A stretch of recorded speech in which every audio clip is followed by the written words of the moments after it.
4 days ago? I just didn't even see it. Oh, I'm streaming. It's me, Darin. Sorry for the delay. Um, Went to a city 30 minutes over to go to a breakfast buffet at a casino with my friend's mom. And that turned into my wife's nephew, his first birthday party. And then that was hard to leave because we were kind of leaving in the middle of it. And then we had to get a Starbucks. Then we had to stop by the ISP's little storefront because that's how that works these days. And then I got home at like 3 p.m. But then I had to go potty. So, did that. And now it's Planescape time. So, I think I got that all set up. There it is. Look at that. Let's get my headphones on and start exploring the upper wards, the fancy pants ward. I didn't realize. I saw him in the chat a few days ago, but looking at my event log. Oh, hey, Ralph. I was looking at I have this like live event log or something built in to Streamlabs OBS that I used to stream. And Phantom Louie, who's another streamer that I've known for a bit, asked a question. He said, "Hope you've been well. How's 2019 treating you so far?" And it's okay. You know, a little rough. But I'm getting through it, you know? Changes. Changes.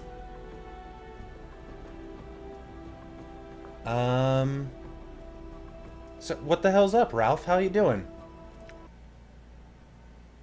Here we are in this art gallery. Okay. Let's go to the inventory. I'm going to give these bandages to Anna because she equipped the spider, which raised her stats. And go ahead and use that. Why? Bandages are just so shitty. 3 hit points. They're like a tutorial item that you just get through the rest of the game. Bone dagger.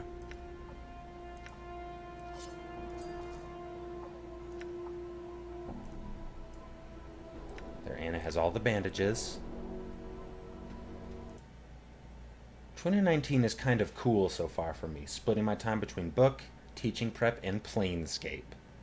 Yeah, I mean, what else is there, really, at all? Doesn't sound terrible, Ralph. Glad you're doing well. Amber earrings. Do these do anything? Yeah. Only by mages. Okay. Good. So I am getting some benefits. Oh, that was her using a million. Yep. More tattoos. I'm going to get a shark tattoo so I can remember to keep on moving.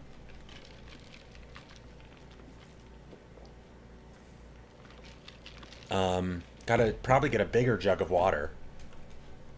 Oh yeah, I was born on the ocean. Done. International waters. Okay. Yep, I'm just gonna get the nameless one's face as big as possible on my back. Just this image. It's so maybe I'll get more. Actually, that would be great. I will. Why does he keep telling people his name is Adon?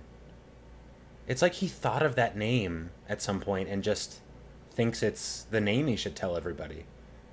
Does that strike anybody else as weird? Like, I keep wondering if that's his real name. Because otherwise, why wouldn't he just come up with a random name every time? Look at this guy. Look at him. What a hunk. Okay. Save the game, and I'm going to leave for a second. Where's the door? There's the door. Wow. You probably meet a guy who's looking for a Don or a Dan. Okay. Dawn. So it's like a queue for some sort of special thing. Okay. So here's what I'm going to do. I'm going to go in here and I'm going to buy the ice cold mug. Front of the store, I think. Back of the store. What is it? Rune covered Alestein. Take it. Farewell. Frost ale mug. Okay. And now I'm gonna see if I can pick up one of those ice motherfuckers with this mug. I don't know. It's a mug, so I don't know if it'll work. But Right. art store.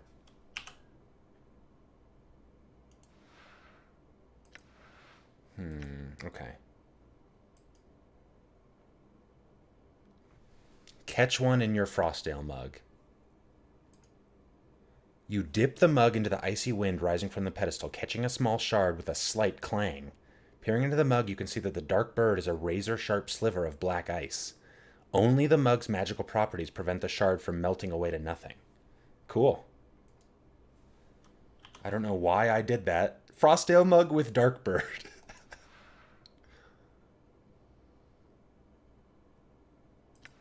Huh. Well, I'm glad that worked. Was that worth doing? Who knows? This painting shows an enormous granite keep, a hideous thing, long and low, covered in leering gargoyles. Suspended at what looks to be the night sky. A cloud of crimson and violet vapor whirls in the background along the right side of the painting. A placard reads simply, "The Library." Why can't I touch it? The hundreds of chips of translucent green glass which make up this stained glass window don't appear to be held together by anything, but rather remain free-floating and mysteriously suspended within the iron frame's boundaries. The shards ripple and move in slow waves, causing bizarre patterns to fluctuate across the window's surface, as various portions of it refract the Galleria's light in different directions. A small placard beside the window reads, "Arcadian Stained Glass Window."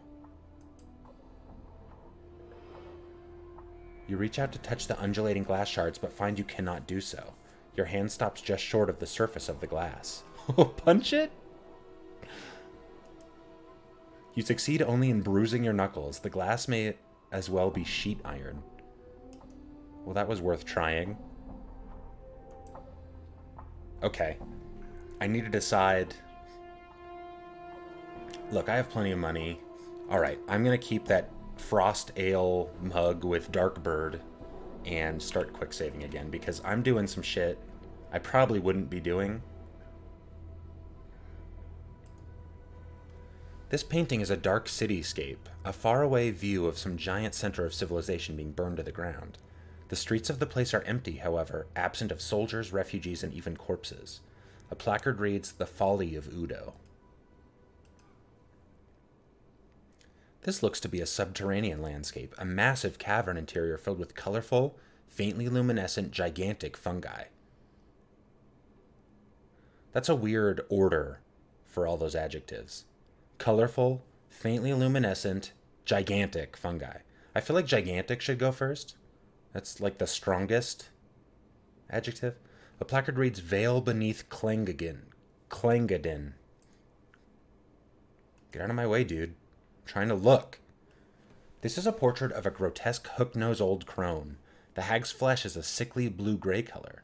Her eyes glow red like the embers of a dying fire. Her chin, long and sharp, jets forward in an extreme underbite. Two yellowed canines protrude upwards from her lower jaw, like small tusks. The smile upon her withered, purplish lips speaks of a horrible secret. A placard reads, Grey Hag of Oinos. As you begin to turn away from the painting, something in it draws your attention. A strange tingling sensation arises in the back of your mind, a memory beginning to surface. I wonder what happens if you keep repressing memories.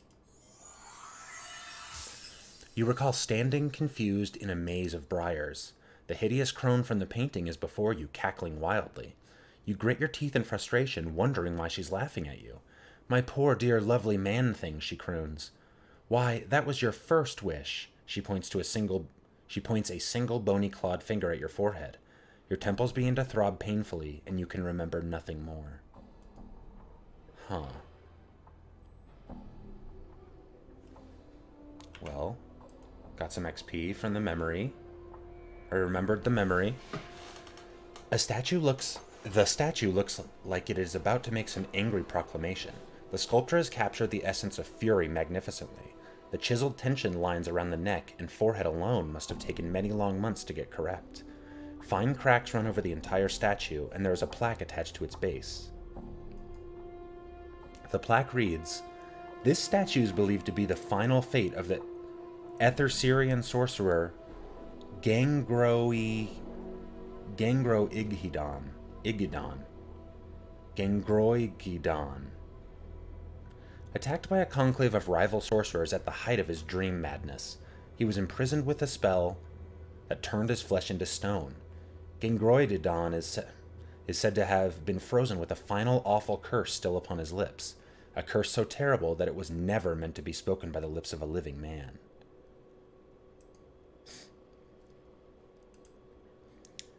You carefully examine the cracks that run like a network of fine black veins along the statue's surface. At one point, near its inner arm, is a section where an entire splinter of stone looks ready to come off. You reach for the section of the forearm where the cracks have formed, grip it firmly, and yank, to no avail. You'll need a hammer to break the stone, and a small one. The limited space between the statue's arm and body means a large one. One suitable for combat, for instance, won't work. Alright. I don't think anybody has a hammer. I feel like I had a hammer at one point. I don't know why this iron pry bar doesn't work.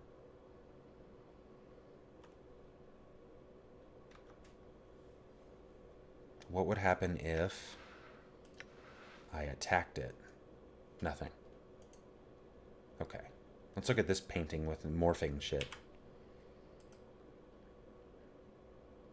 The surface of this painting, a wild collage of vivid colors, ripples constantly as if it were the surface of a pond during a light rain.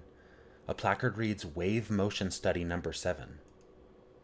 You place your palm against the canvas. You cannot feel the ripples themselves, though a cool tingling sensation passes through your hand at first contact.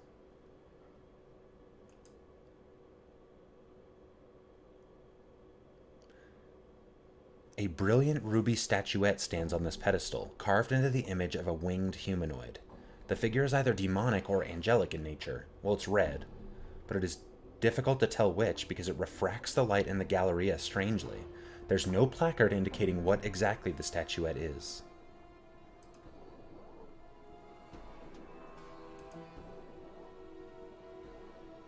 Is there no one here to sell the art? Like, there are people around here, like, looking at stuff. But they're just, like, Clerk's Ward citizens, right? Oh, okay, okay.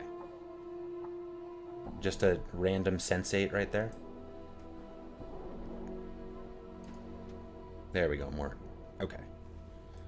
Let's look at whatever the fuck this is. A massive horn of beaten lead. Yeah, Ivana. Wound with brazen chains. The horn is horribly mangled, as if some tremendous force had crushed it. Jagged blades protrude along its length, almost as if it were meant to be used as a club by some gigantic creature, as well as a battle horn. A placard mounted beneath the horn reads, Cleansing Horn of Acheron. What kind of asshole am I? Try as you might, you can get no sound to issue from the massive horn. Your lips come away from the mouthpiece tasting of blood, smoke, and metal.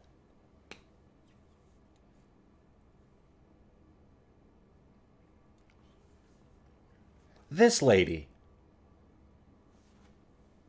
Hey, lady. Leave.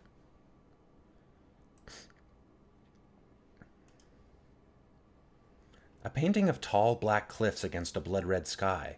There looks to be figures hiding amongst the crags of the cliffs, but whenever you squint at the painting to try and make them out, the images fade into nothing. A placard reads Outland Raiders.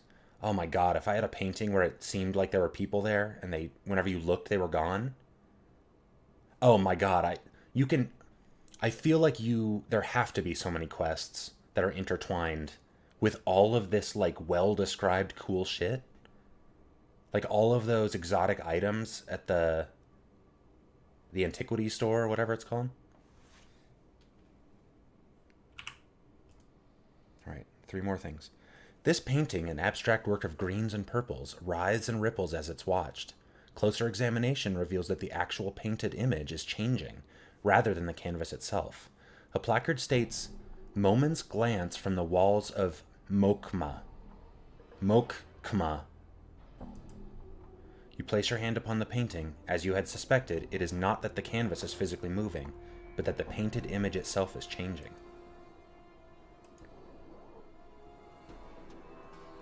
This painting shows what looks to be an infinitely long stream of bilious green gas. Bilious? Stretching off into the darkness. The horizon of a blasted rocky plain can be seen in the lower right-hand corner of the painting. One is given the impression that the head of the green cloud is rearing to strike down upon it. A placard reads, "Hazazoth at the consumption of Ungar." Ungar. Ungar. Ungar. Alright, what the fuck is this? Last thing, and then I'll talk to these people. And then I'll have to watch Sense8 on Netflix. An animated bloody iron chain coiling and uncoiling upon itself. The chain itself seems to bend and weave like the spine of a snake. A small placard reads, "A chiton's animate chain from Jangling Hider." The chain is slightly warm to the touch, as if it were alive. You notice that various barbs, tiny hooks, needles, and other small sharp bits are welded along the chain's length. Alright, Ivana. Before you is a well-dressed elderly woman in a gown of peach-colored and golden thread. She stands quietly, her hands folded together primly, and nods in your direction. It is then that you notice that she has no pupils. Her eyes are entirely white. "Greetings, sir. I am Ivana. Welcome to my galleria. Feel free to look about, spending as much time here as you like. Should you have questions regarding any of the pieces, do not hesitate to ask me of them." "One moment, sir. Your voice. It is heavy with age and wounds. Would you be so kind as to permit me to touch your face?" This could be bad. Ivana smiles, gently running her old hands over the skin of your face. She frowns, looking slightly puzzled. "So many scars, both old and new. They seem to..." She touches the side of your throat, flushes, then pulls away. "Pardon me, sir. I was curious to see how far they went." "It's fine, and they're everywhere. My whole body is scarred." "I had some questions." "Of course, please ask."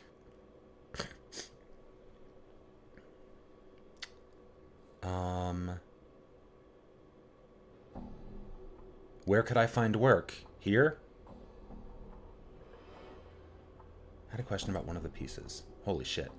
Okay, not all of them. The Arcadian stained glass window. A stained glass window found hovering in the 3rd layer of Arcadia 32 years ago, foretelling a scene that had yet to occur. When the event came to pass, the images faded to leave what you saw behind. It is believed to have captured both the light and the darkness from the orb of night and day on Arcadia, then slowly release it, creating a brief but slow fade of dawning and dusk, and only within the glass itself. Arcadia is a plane of peaceful order, also known as the land of perfect good. The orb of night and day is a sphere set in the top of Arcadia's highest peak. Each half emits either light or darkness. The turning of the orb gives Arcadia its day and night.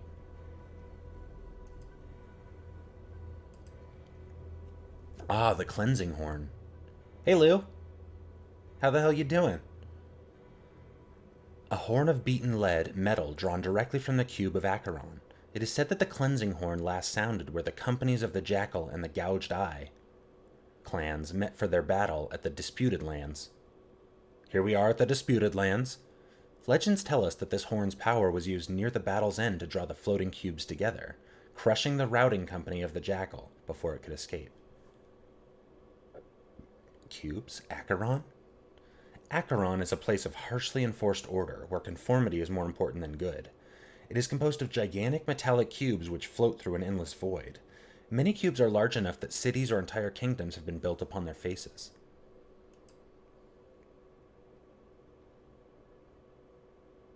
Hell yeah, dude, get that Dark Souls DLC. What's going on in the DLC, Lou? Any tough fights? Updated my journal. All of them are chipped from the great magical sheet of black, infinite ice that rests on the black belly of the plain of Ocanthus. Ivana pauses, tapping her chin. It is said that this sheet of ice is the final destination of the river Styx, and that the recollections of all that have plunged into the Styx memory-destroying waters still lie frozen within the ice. If the waters of the Styx destroy one's memories, would this ice from Ocanthus do the same? I can only assume so, yes.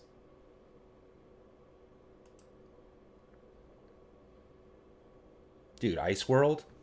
That's not bad. Well, it sounds a little cold. But, I mean, that's not a joke, sorry. That piece was found in a cathedral in the fertile fields of Elysium on the first layer, Amoria the Untroubled, where it bordered the river Oceanus. The name of the piece is not known, but the skill and craftsmanship are believed to be one of the most striking examples of gem crafting in the plains. The mere way in which the piece captures, distills, and enhances the light through its facets is part of its breathtaking wonder. It seems to bring to light the possible ideological connection between even the most evil and the purest beings in the multiverse. Fascinating.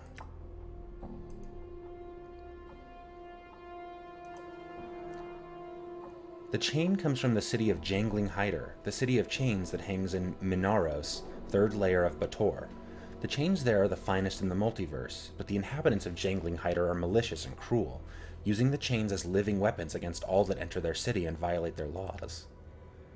Chitons move about the city of chains as spiders upon webs, adorned in chains woven tightly around their bodies. Chitons possess a power known as the Gift of Chains, which allows them to manipulate chains with their minds. It is believed that my Galleria's chain was animated during a battle in which the Chiton controlled it was slain with a cursed hammer, its life essence then passing into the chain itself. Man, everything in this fucking upper ward is nuts. This statue is believed to be the final fate of the Ether-Syrian sorcerer Gangroigidon. Gangroigidon. Okay, that's how you say it. Attacked by a conclave of rival sorcerers at the height of his dream madness, he was imprisoned with a spell that turned his flesh into stone. Gangroigidon is said to have been frozen, with a final awful curse still upon his lips. Okay, so that's exactly what it said over there. It is said that the fury of the curse was enough to blister the flesh from the bones of those that heard it, and that it could even shatter the stones themselves. Fuck. Oh, god damn it. Karasuthra is a layer of the Beastlands which is perpetually shrouded in night, filled with all manner of animals that stalk their prey in the darkness. A painter who had fallen in love with a cat lord and followed her to her homeland gave the painting to me. Never did he reveal to me the secrets of their construction. It's a nuts amount of world building. Like, to put some spoken description of every painting. An interesting piece, yes. The painter managed a most interesting effect with the forms in the cliff's shadows. A woman who brought me this piece told me she found it in an abandoned camp on the Outlands. The original painter was never found. Presumably they were slain by the same raiders whose image they captured in the painting. Hazazoth at the consumption of Ungar. This painting is a copy from the wall of one of the gatehouses, Sigil's largest asylum, cell walls. All the occupant could speak was, Hazazoth has consumed Ungar. Hazazoth has consumed Ungar. A bit frightening, I think, but a fine painting nonetheless.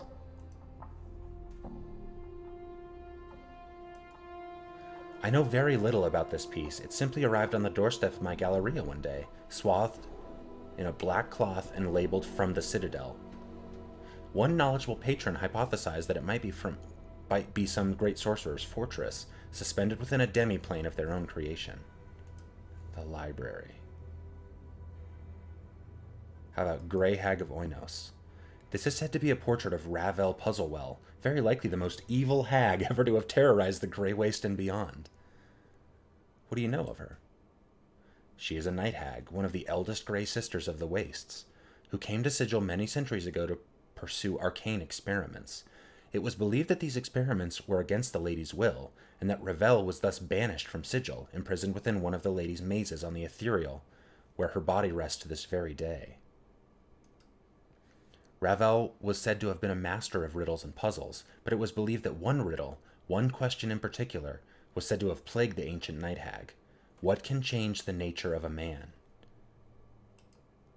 She issued a challenge to any who were interested. She promised to instruct any who came to her in her craft, if they could only answer the question to her satisfaction.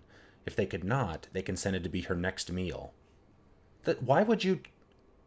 Many died coveting Ravel's teachings, and it is believed that until her final hours in Sigil, Ravel never discovered the answer to her question. Ravel's crime was believed to be some means of trying to shatter the cage, trying to crack open Sigil itself for some unknown reason. This is all I know of her.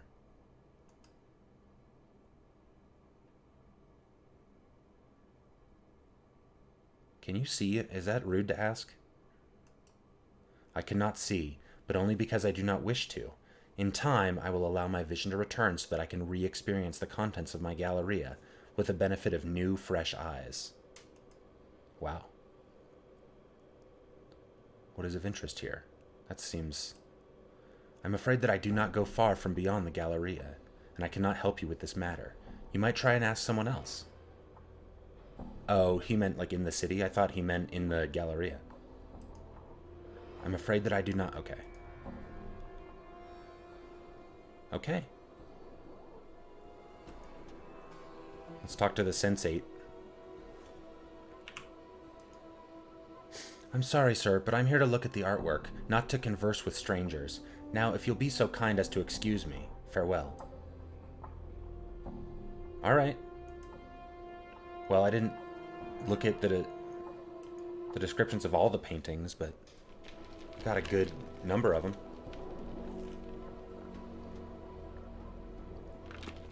Oh, and I caught one of those ice boys. Frost ale mug with dark bird. I can't use it, though. I can't, like, drink it down.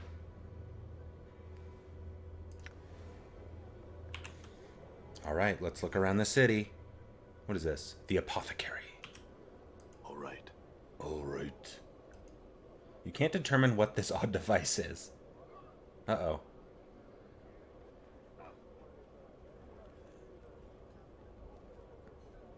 Wait, why do we fight? Yes, let us stop this nonsense.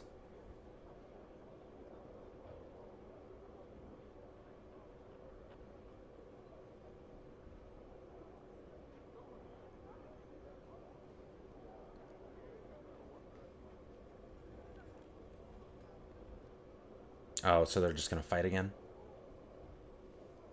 This young actor seems far too involved with giving his performance to pause and speak with you. You notice that near his feet is a felt cap containing a small sum of copper.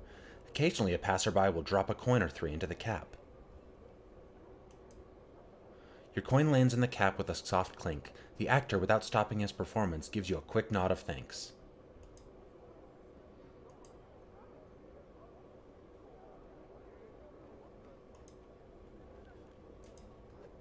All right. On guard. Hombe! Soru! The flag guy is going to come out.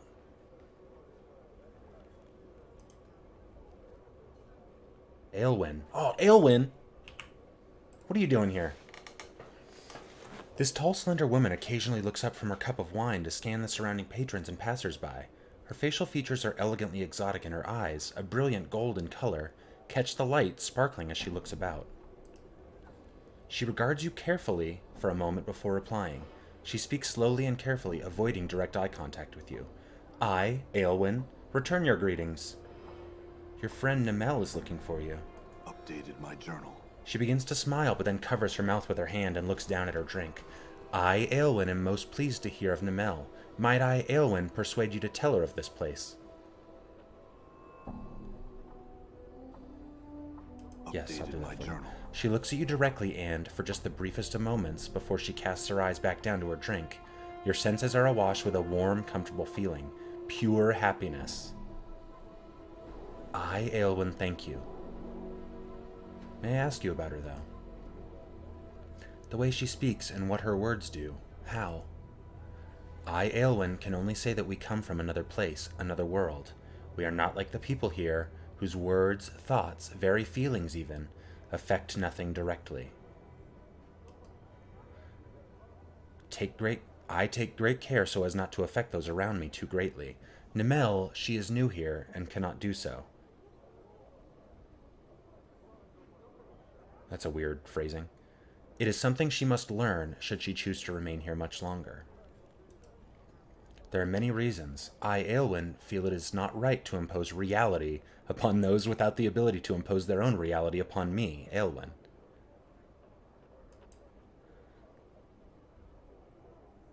She frowns. A strange, unpleasant feeling rises in the pit of your stomach. Is there anything you cannot do by simply speaking of it? I would speak of it no more.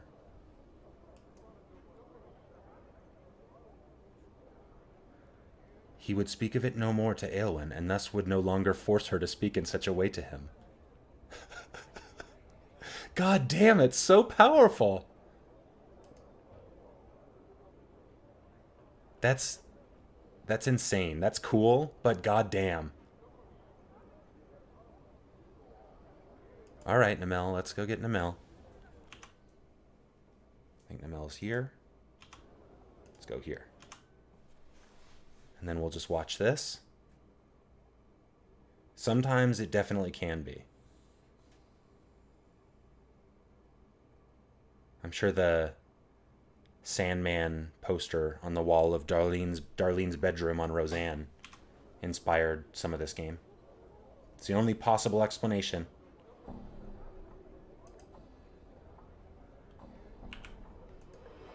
Talk to her. Oh, there he is. The woman smiles as she greets you, her beauty no less breathtaking than the first time you saw her. Nemel held her breath as the stranger approached her. Had he found Aelwyn, she wondered. I found Aelwyn. She was looking for you, too. Updated my journal. Nemel's lips form a perfect smile. An infectious happiness radiates from her. Clinging to you like sweet-smelling warmth, Nemel was overjoyed to hear of her friend. Was Aelwyn close by? She's at another cafe east of here, across this part of the ward.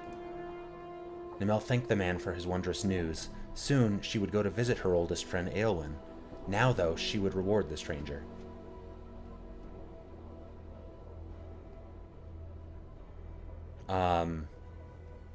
Wait for her to reward you? No, that's all right. I need no reward. Nemel touches her index finger to her lips, making a faint hushing noise. She would draw the stranger close, laying her hand upon his chest and kissing the pale, leathery skin of his cheek. Life would flow into him, invigorating him. This, then, was to be his reward.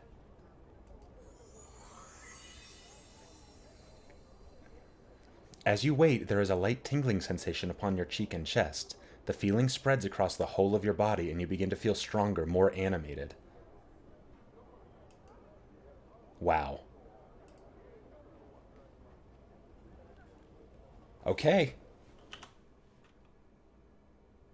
What am I doing? Mage. Okay, so I still have like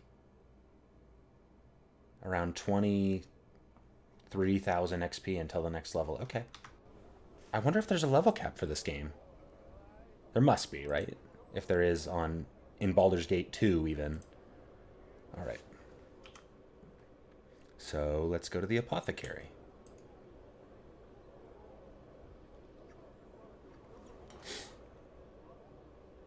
Hail, big boys.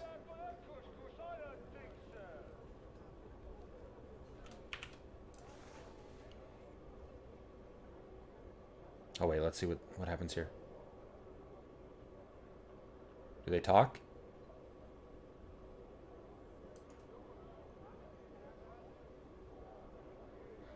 Aelwyn clasps her hands together and bows her head to you in thanks, tears of joy falling from her golden eyes. Just as your own eyes begin to water, she wipes away her tears and smiles, causing a wave of intense pleasure to wash over your entire body. Aelwyn thanked the stranger. She had been reunited with her dearest friend, Namel.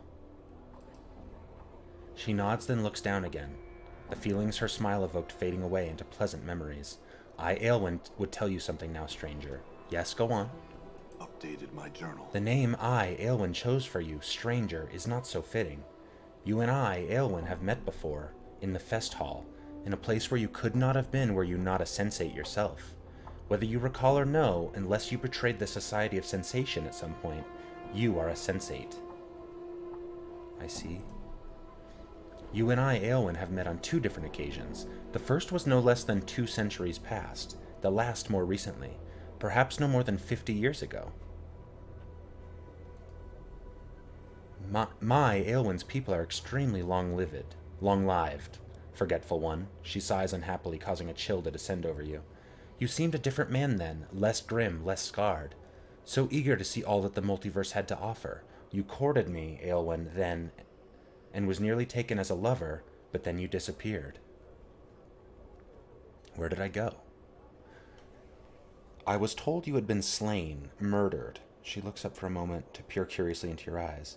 I met you only once more after that. No. No, you did not. You lashed out at me, Aelwyn, made to slay me. Screamed how I, Aelwyn, could not fool you, would not ensnare and murder you. We had met in one of the northern towers of the Fest Hall on the 7th floor. Before you could choke the life from me, I, Aelwyn, used my powers to bade you leap from a window to your death. When I, Aelwyn, finally went in search of your broken body, you had already gone. That is the whole of my, Aelwyn's tale for you. We were not strangers once, but have now become so. Farewell, stranger, and may fortune walk with you in your travels. God damn.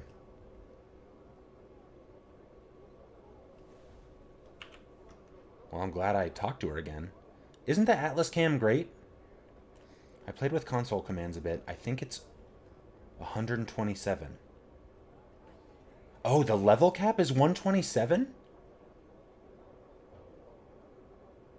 What the fuck? Cool. I wonder how long this game is. Yeah, he's a sleepy boy. Also, hello, Armageddon 8. I feel like we've podcasted together in another lifetime.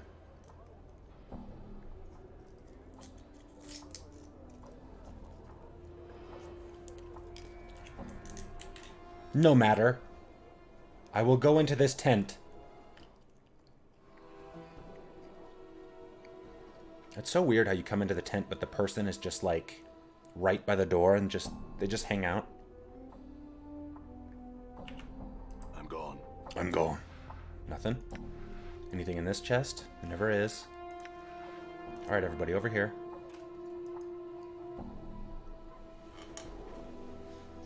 Okay, I won't tell.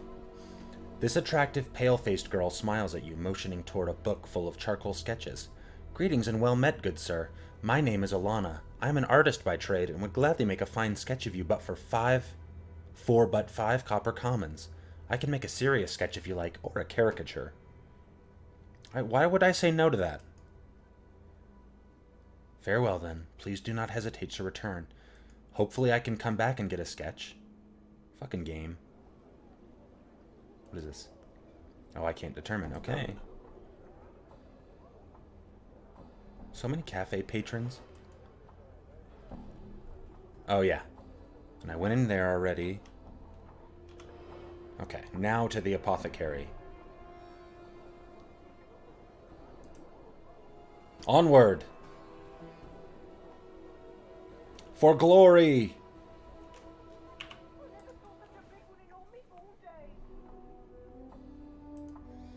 This low table is littered with containers holding various powders, liquids, shavings, and the like. They are unlabeled and you don't recognize any of the substances immediately. This cabinet's shelves are littered with containers, okay? Shavings? Sensate? Pestle Kiln. You can't name a guy Pestle. You just can't. It's not right. You see a wall-eyed fellow whose skin seems to writhe and ripple across his entire body. He's smacking his chapped lips with a blotched tongue. As you watch, his right eye moves independently. I probably need to quick save more. I do it like almost as a nervous tick in case I have to reload. But since this game's kind of old, I think it might be overwriting stuff here and there, so I don't know how far back it goes. Hopefully, it saves up to 1 terabyte and then starts, wrapping around.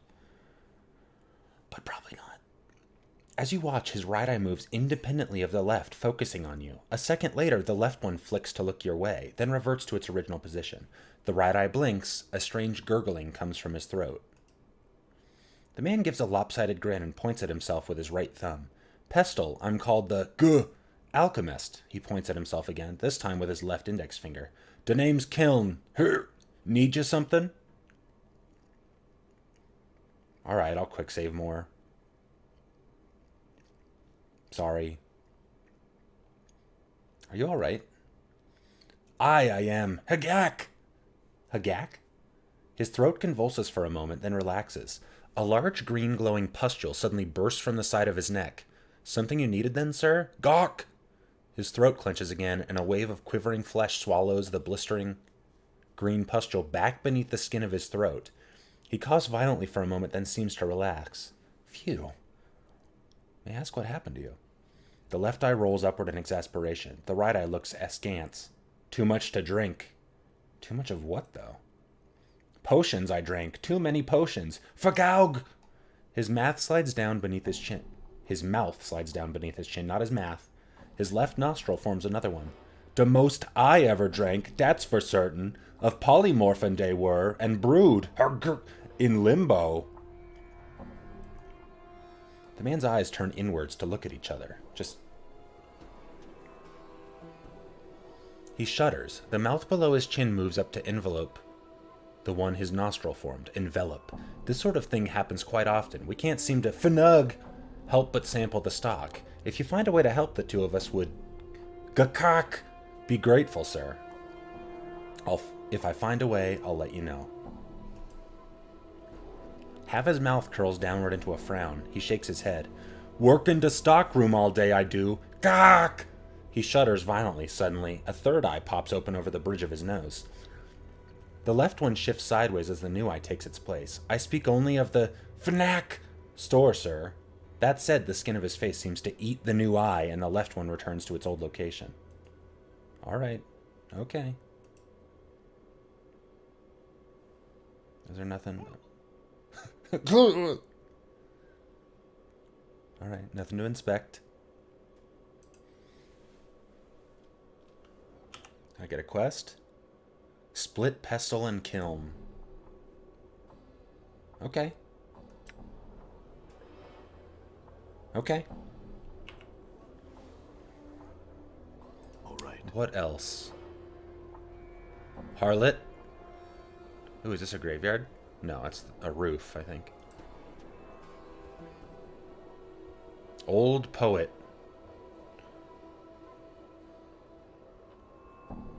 Eli Havelock.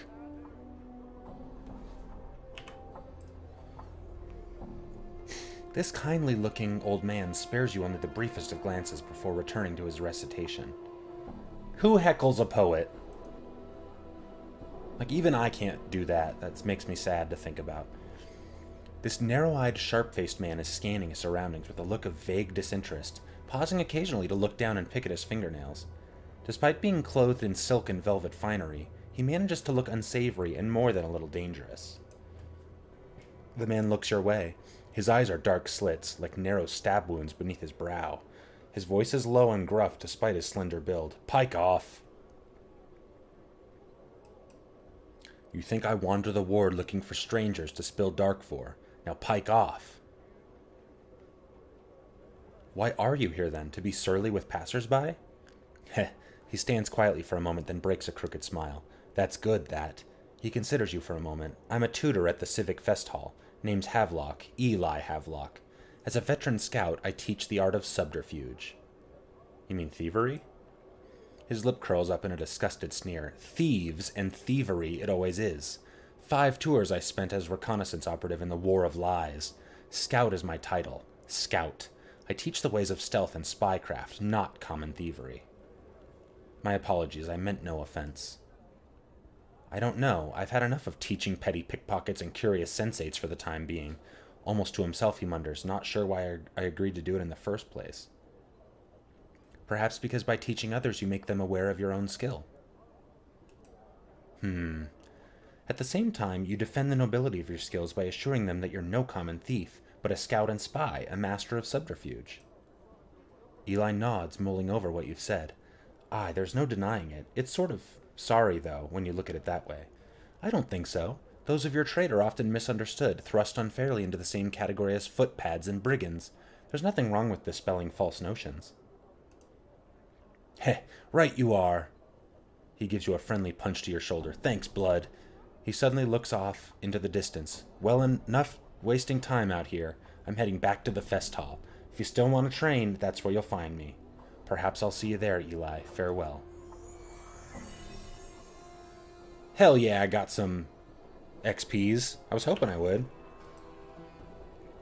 I love in these games, like, when my wisdom or intelligence or charisma is, like, ungodly levels, the lines of dialogue that just come up that I'm able to just throw at someone, like, I'm just inspired and that able, like, that's a power fantasy for me. Like, I know a lot of video games are, designed in this way that, like, you become this all-powerful, like, physical monster. Oh, see you, Armageddon.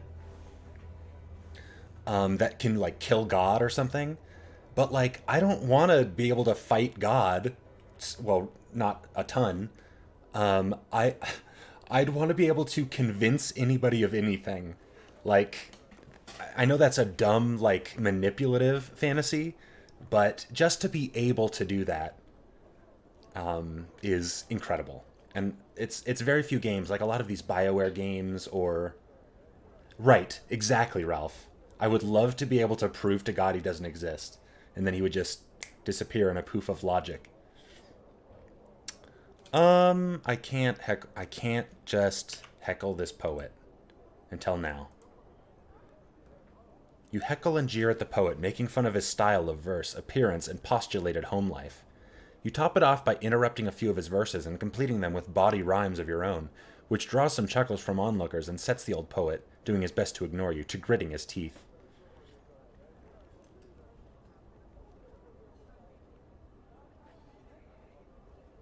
Oh, I love them. Okay, I'm gonna load because who the fuck heckles a poet? All right. All right. What is this place? Who is that? Sir! Sir! This slender young man approaches you wearing a somewhat worried expression. 1,000 pardons, sir, but I'm looking for a certain man, and I think you might be able to help me. Oh, how so? I'm a messenger, sir, who seeks a man it's said cannot die. A scarred man for whom death is nothing but the most trivial of annoyances. You match the admittedly vague description I was given, sir, and I'd wondered if you were he. Just who wants to know? I'm in the hire of a wealthy nobleman, Yolmi Sirma, sir. I'm the man you're looking for. He nods, then bows deeply to you. A message for you then, sir. Mistress Yolmi of the House Sirma, a lady of high standing, has sent me. Mistress Yolmi would meet you in the Civic Fest Hall, where she would make a proposal, of which I know nothing, to you. Should you choose to seek her out, she wears green silks, trimmed with gold, and has hair the color of blue steel. That is the extent of my message, sir. Farewell. Wait, where's the Civic Fest Hall? Updated my journal. In the northeastern corner of this part of the clerk's ward, sir. 'Tis a large structure, and should be easy to spot. Farewell now, sir. Farewell. Look at that guy just moonwalking out of the universe. He just... What? He just bamfed.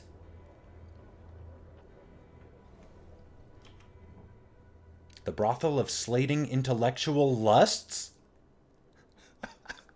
Okay. Alright.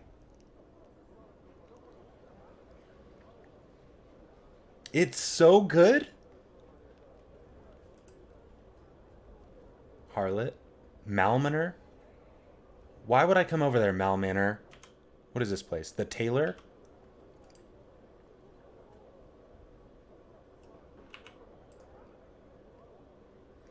This thin, sharp-faced man rushes towards you, calling for your attention. Ah, sir, sir! But a moment of your time. Were you perchance here to visit the tailor? I were. The man breaks in. I ask, sir, because I seem to have offended the man. I'd commissioned the hot-blooded fool to make me a costume, but he's thrown me out of his shop and will not speak with me now. So, The man suddenly balls his fists and shakes them at the sky. What have I done to deserve such treatment? Nothing, I say. I was a patron. It is his duty to serve me, that churlish buffoon. What did you want from me? What did you want from me? Eh? Oh, yes, you. Could I beg you to enter the place and fetch my costume for me, sir? I've a masquerade to go to, and have not the time to commission another tailor.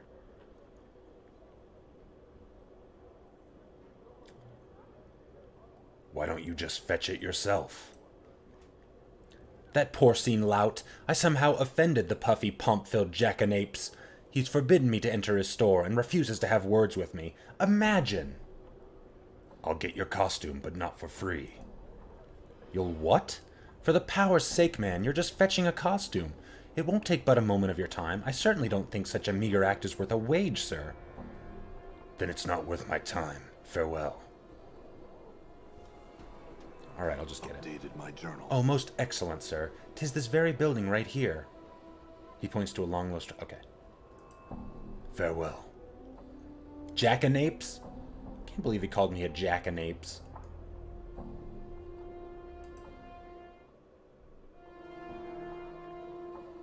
Gone calves?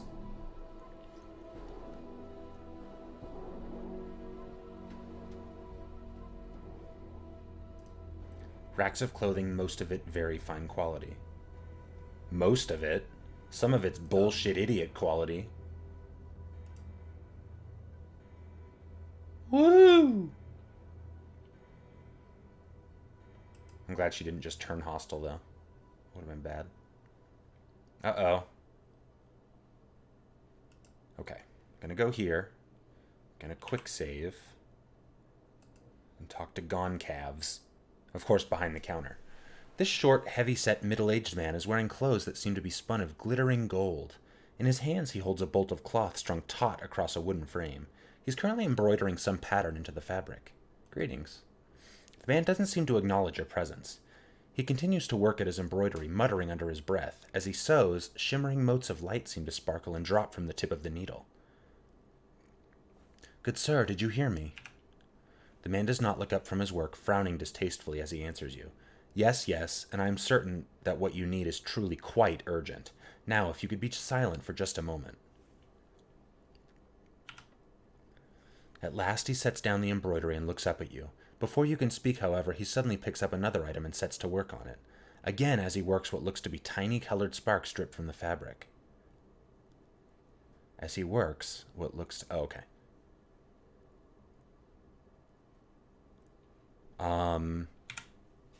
He finally finishes his work, setting it down to examine you. Greetings, I am Gone Calves. Now, what was it you were here to see me about? I had questions. I hope 'tis about garments and the like. I shan't answer anything not concerning myself or the store, you know. I wanted to pick up a Dustman costume?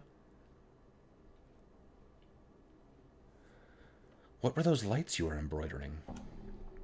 That? Nothing, sir, but a bit of the art, which I at times weave into fabric when the fancy strikes me. Those items which I lavish enchantments upon are my most special creations, and are rarely sold. What sort of magical clothes do you have available? Goncalves looks you over, frowning. Nothing that would fit you, that is for certain. I'd like to see what you've to offer just the same.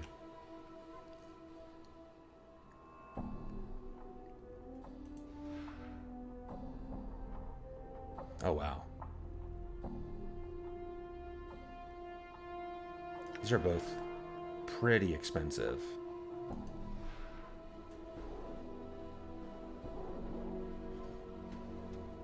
It's clearly fashioned for a woman. What is that? It's It's hard to... It just looks like a... Like a bodice or a...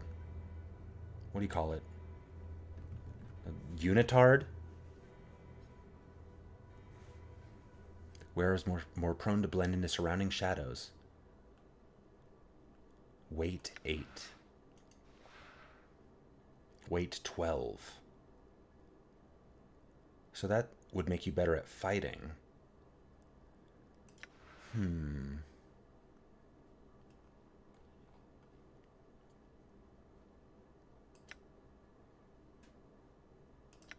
I imagine you can't sell much to him.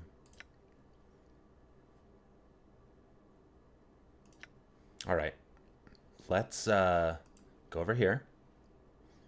And I don't think this will work. So let's try this. No! Can only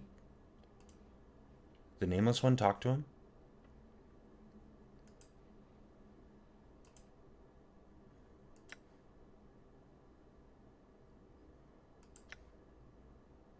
Why can't I steal it? Steal it! Huh.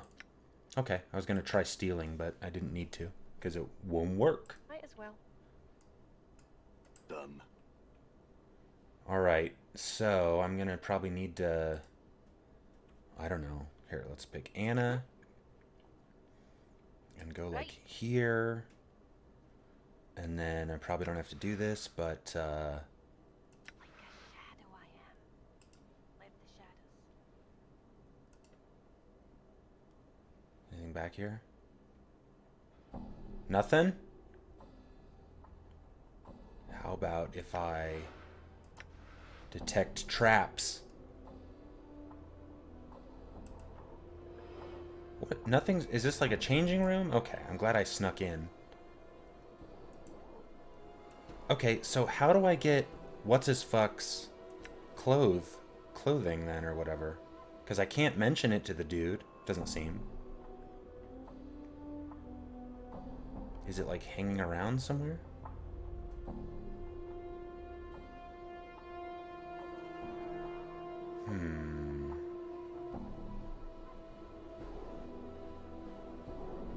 There's like nothing I can interact with other than like to check, you know, like descriptions.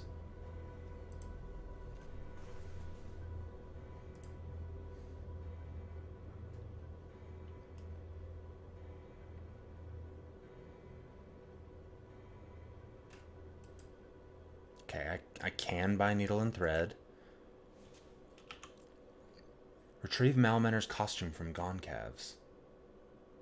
Oh, it's a Dustman costume. I didn't catch that.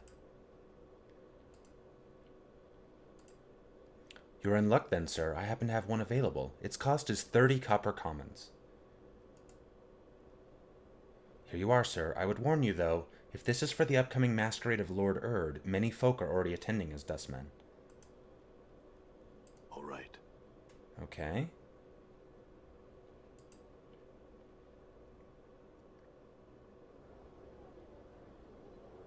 All right. All right, and there's our guy.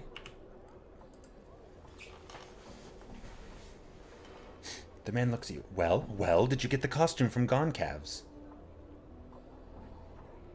Updated my journal.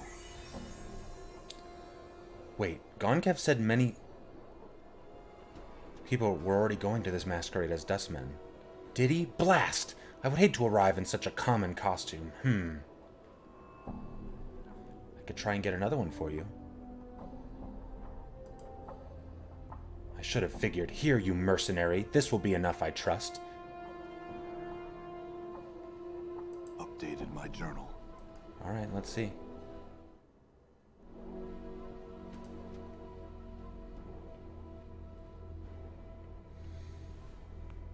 You've come again, sir. Good. What can I help you with?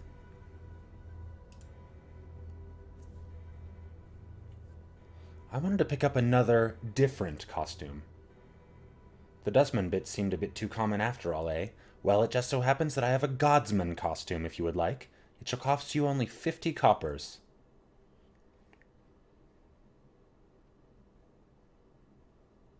Here you are, sir. Enjoy the masquerade.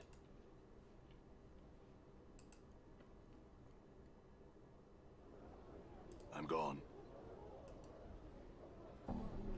Well, well, did you get the costume?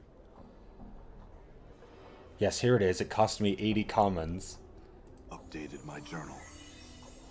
He makes a disgusted noise, snatches the costume from you, and shoves 50 coins into your hands. Now I've to be off. In knowing the teachings of Zerthamon, I have become stronger. Dude, what a Zerthy level up. That's probably a racial slur, sorry. In knowing the teachings of Zerthamon. Alright. Next level is his mage level. Okay. My guy, what are we learning? Couple reigns of anger.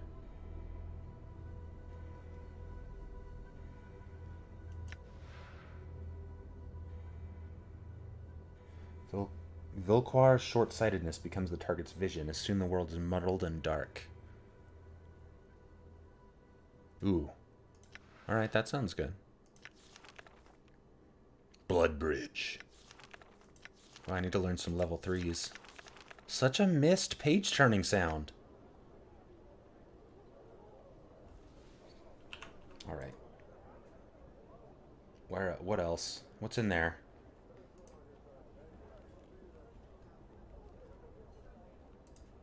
Hey, dude.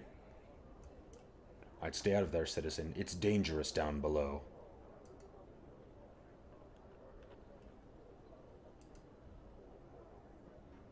What are you doing here? Guarding the stairway, sir. Why, where's it lead? To the realm below. Under Sigil, you may have heard it called.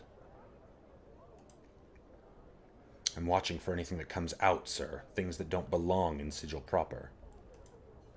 Don't concern yourself with it. You're considering going down there, aren't you? Well, be most cautious. Rumors around the worst sorts of creatures living down below.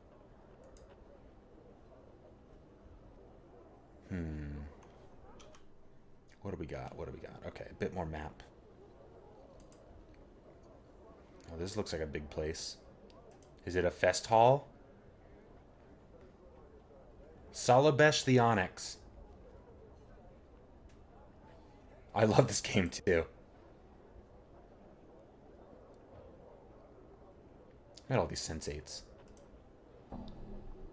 Uh-oh. Uh-oh, seems like a bully. A bully and her crew. The smell of alcohol wafts heavily from this young woman, and despite her dark skin, you can see that her face, beautiful but cruel looking, is flushed. She's slender but well-muscled, adorned in exotic jewelry and translucent silk clothing. Numerous scars crisscross her thighs and forearms. They look to be from battle wounds. Well, well, what have we here? A little tiefling gutter queen come crawling out of the hive. Are you lost, little tiefling? Oh, look, it has a tail. How cute. Get her, Anna. Now, Fiendkin, don't do that. The woman seems unconcerned as Anna draws her weapons, and clucks disapprovingly with her tongue. Careful now, or I'll remove that tail of yours and feed it to my dogs.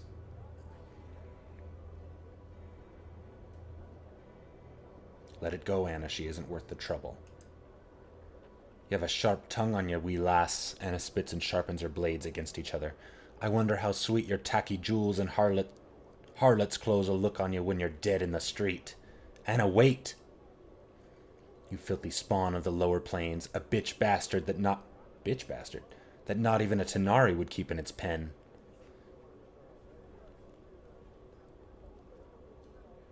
Sheath that blade, girl, or I'll sheath it in your body. What foul thing gave birth to you, sirrah? She grimaces in disgust, then laughs harshly. And such a stench. Be you one of death's bastards? What? You notice a curved, long knife hanging at her hip. Her hand rests loosely upon its pommel. Want me to slap this barmy chit down, chief? No, Mort, I'll handle this. Oh, this I've to see. So tell me, sirrah, is it that you stink like the hive's gutters, or that its gutters stink like you?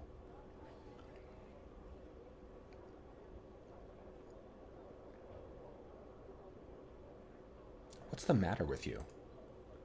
The matter is a most ugly one, sirrah. Simply looking you raises the bile in my throat. Wasn't that what your mother said when you were birthed?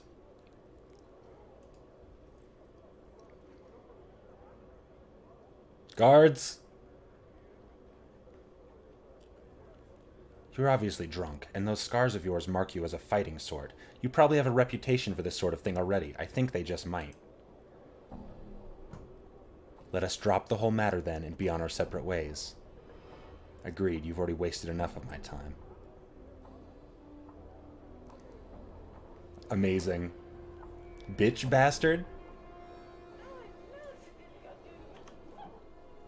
There it is. I mean, I'm sure... Well? Is she still around?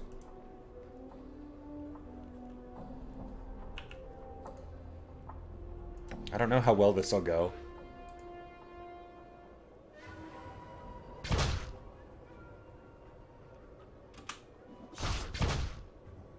Done.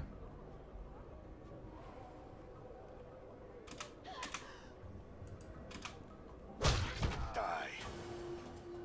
Well, that was easy.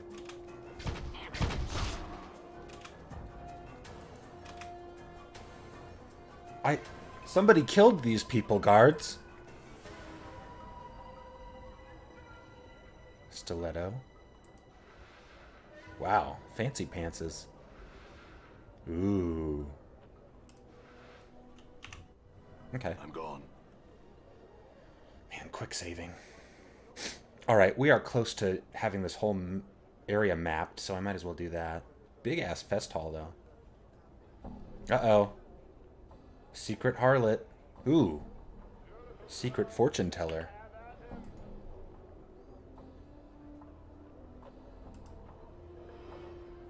Oh, and I didn't go to the lust lounge. This old woman examines you closely with her sharp gray eyes. First your face, then your arms and various tattoos. Greetings, scarred one. Come to speak with Ella Brande, have you? Come to have your fortune told, mayhap, for a paltry 5 coins. Yes, tell my fortune. Ella Brandy places your coins in her belt pouch and takes your hands. She quietly studies your palms, frowning deeply. At long last she speaks. Some rare folk are what's called fateless, you see. They wander through their lives doing as they see fit, creating their own destinies. You have no fortune to tell, scarred one. None at all. I've nothing to tell you, and so here is your coin. I see. I do not speak of things mundane, scarred one. Hold ye one moment, scarred one. My mother gave me something once long ago, a scroll sealed with wax. A hooded man had entrusted it to her, and said that a man such as ye would one day unwittingly come to claim it. Here, I would have you take it now. What is it? I do not know. She was sworn never to read the thing, and I obeyed her request to leave the seal unbroken myself. The man had paid her handsomely to take the scroll, but warned her of the direst consequences should she open it. Well, fucking...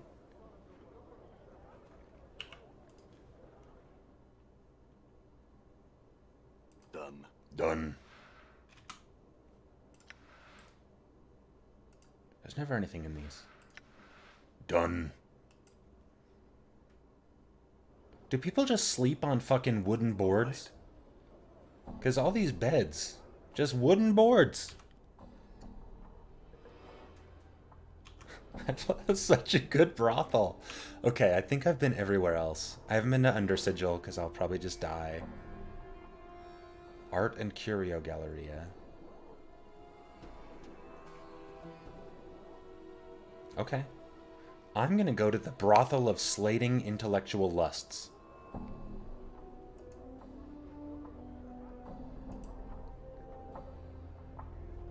I can't wait. Oh, is it? Awesome. Yes, that's great. Plus, I want to slate my intellectual lusts. I'm gone. Ooh. Fall from Grace? This is sexy music.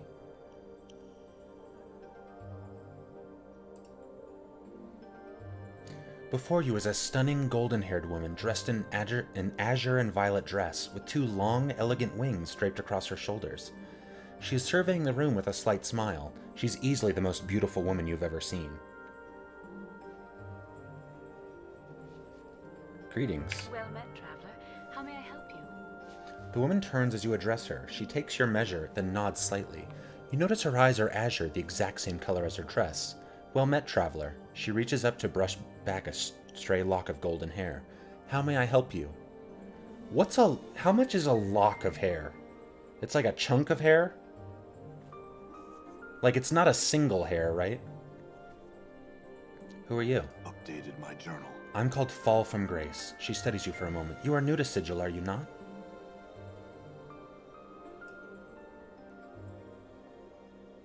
No, I suspect I've been here for quite some time, actually. Indeed?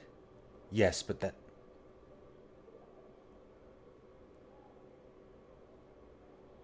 Just a pinch? Hey, Jess.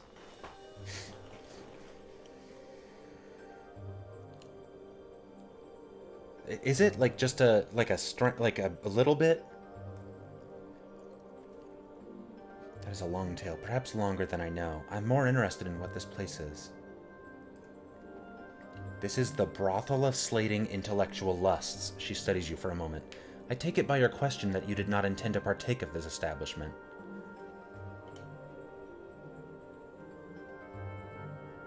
So... okay. So... hair plus or minus one hair is not necessarily a lock. Lock of hair. A lock of hair is a piece or pieces of hair that has been cut from or remains singly on a human head, most commonly bunched or tied together in some way. A standard dictionary definition defines a lock as a tress, curl, or ringlet of hair. I think you need, like, 10 or more hairs to have a lock. I'd say. Brothel of slating intellectual lusts? What kind of brothel is this? I established this brothel to give those lustful fevers that strike the mind more avenues of expression rather than the simply carnal. Much pleasure can be had in conversation and engaging in the verbal arts with others. Sounds dull. I assure you it is not. Tour the brothel, see for yourselves. So this is a brothel where there's no intercourse. I have to ask, why did you establish such a place? This is an odd question. I don't think anyone has ever asked me that, at least directly. My apologies, Lady Grace. I didn't mean to be so direct. I was merely curious. Oh, no apologies are necessary. I'm more than happy to discuss the reasons with you if you wish. Part of the answer to your question requires that you know that I am a member of the Society of Sensation. Our faction believes that one should experience as much of the multiverse as possible. I see. No need to explain anymore. This brothel is intended to slate the lusts of even the hardened intellectual. Like Ralph, the hardened intellectual.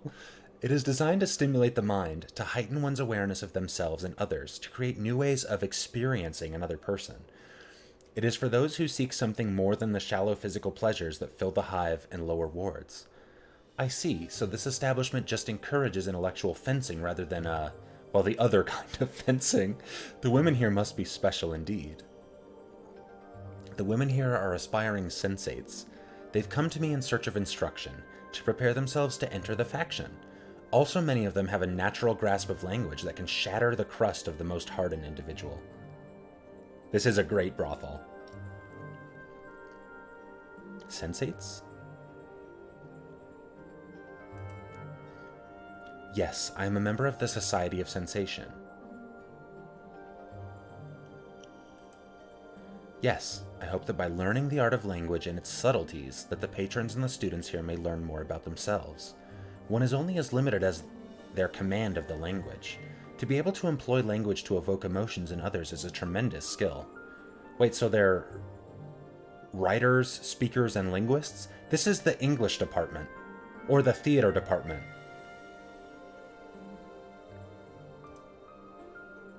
Who are you again?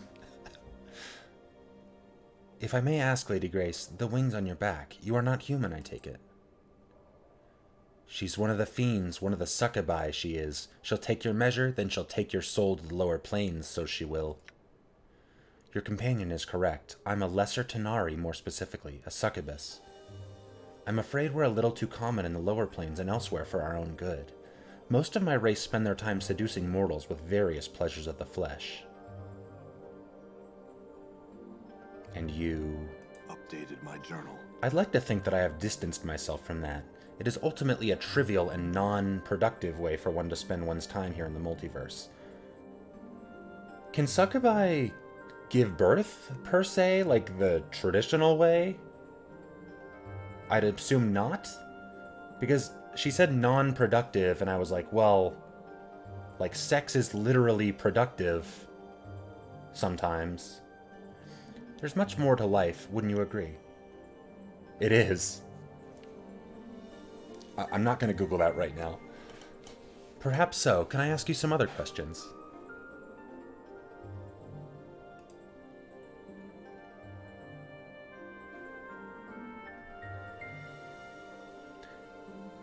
Would you like to join me on my travels? I came here looking for help. Perhaps you can help me. I seem to have lost my memories. In so doing, I've lost myself. You've been stricken with amnesia. How terrible. Do you have any idea how it happened? Not really, at least not that I can remember. I woke up on a slab in the mortuary, and everything before that is black. I think the dustman mistook me for being dead, or I was dead, or something. All I know is that I regenerate wounds quickly. I could be immortal, but I don't even know that for sure. Those scars on your body... May I? Yes. Fall from Grace drags her fingers across your chest lightly, tracing the edges of your scars and following the curves where they blend into some of your tattoos. She seems fascinated. These scars do look as if they would have taken several lifetimes to accumulate. Though some are more recent. Some of these wounds would have been fatal to a normal man. What do you intend to do now? I need to get my memories back and my life back. I intend to scour the plains and search inside myself until I can piece together who I am and what brought me to this state.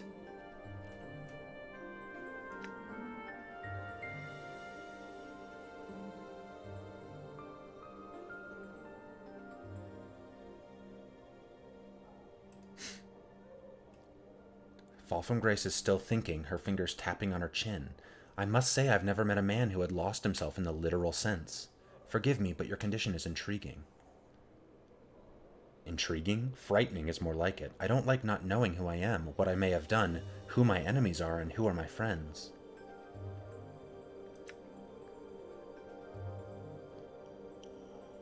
It is that.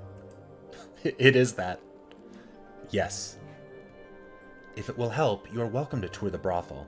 Several of our students are well versed in the verbal arts. Perhaps some of them will be able to rekindle your memories. I may do that. Can I ask you some questions first? Updated my journal. Would you like to join me on my travels?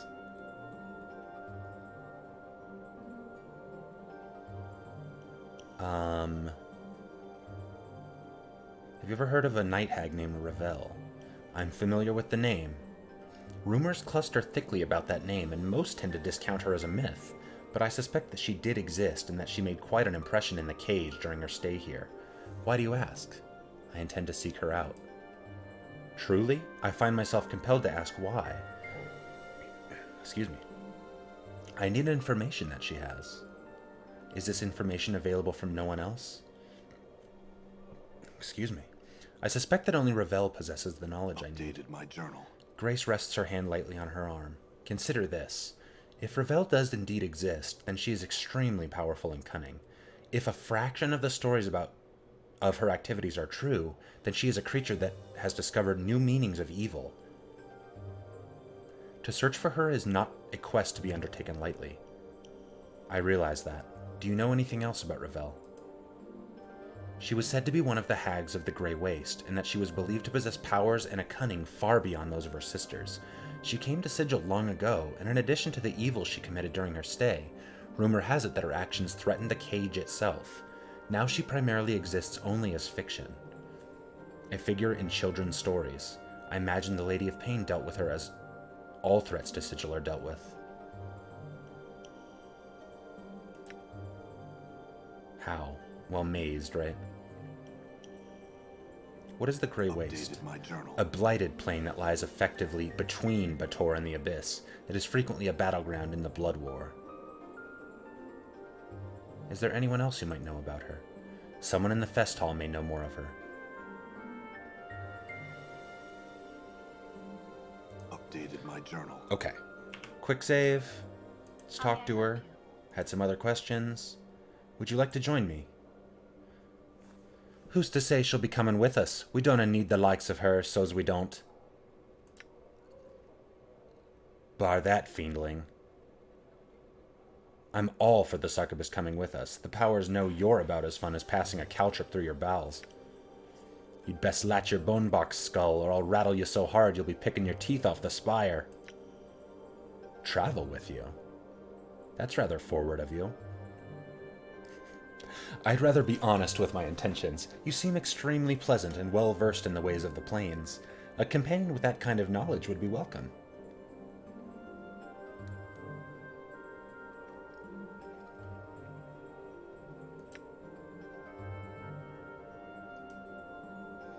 Hey, wait just a minute. I'm the one well-versed in the plains. That's my job, Chief. Having two people knowledgeable about the plains in our band seems pretty smart to me. Besides, I said pleasant, too, Mort.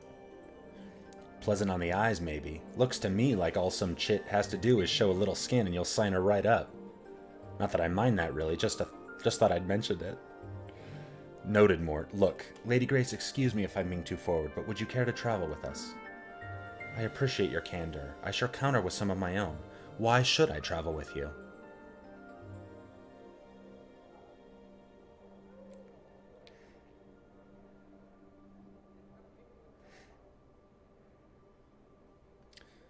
You mean you wouldn't be interested in traveling with an immortal amnesiac who's searching the plains for himself? For himself?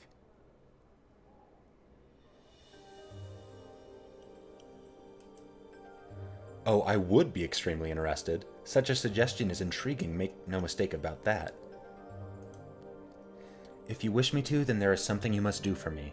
There are 10 students in this establishment. I'd like you to speak to all of them, then return to me with your thoughts. Then we shall see if we shall travel together or not. Okay. Updated my journal. That's a quest. A speaking quest. Delora. Alright, let's talk to Delora first. This dark-haired, pale-skinned woman has a cultured, refined look about her. As she turns to you, you note that her eyes, which you had previously thought to be gray, are the color of brushed steel.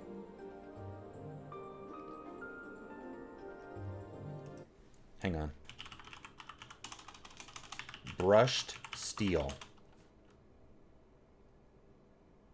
Okay, so like a silvery, like a shiny brushed silver.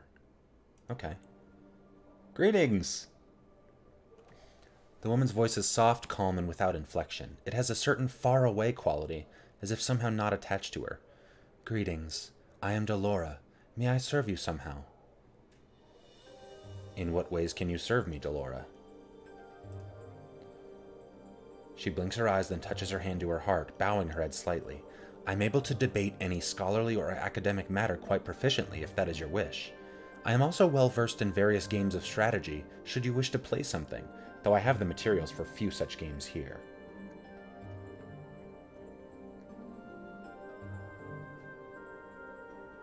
Debate, you say?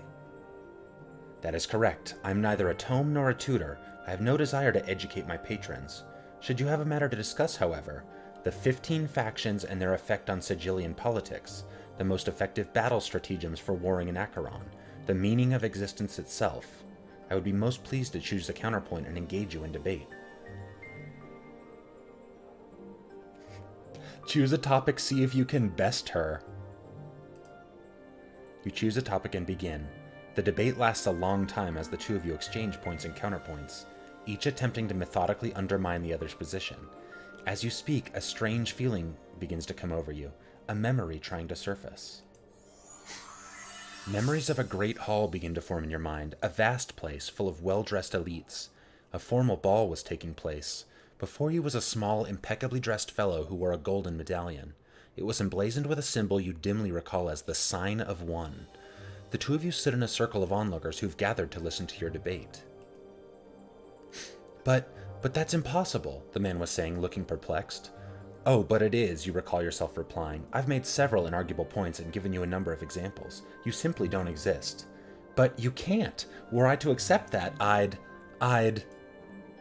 Yes, you'd cease to exist. And without a flash of light or puff of smoke, with no fanfare of any sort, the man was simply gone. You can't just argue a guy out of existence. Or can you? The onlookers oohed and awed, some clapped. You remember giving a flourishing bow and walking away, a small satisfied smile upon your lips.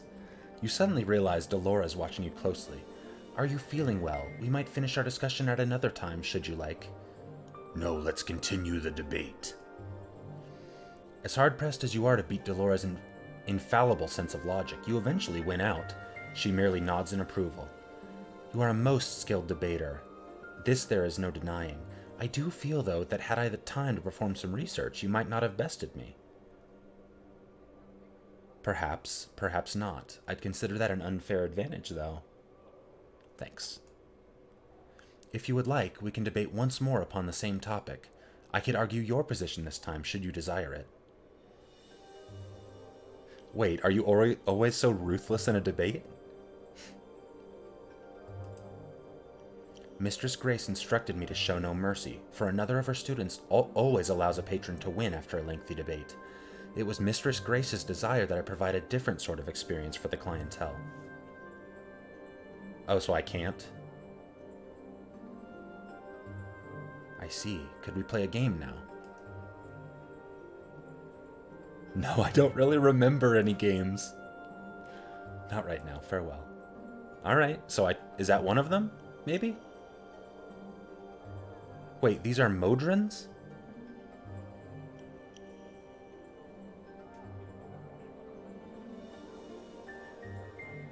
She probably is.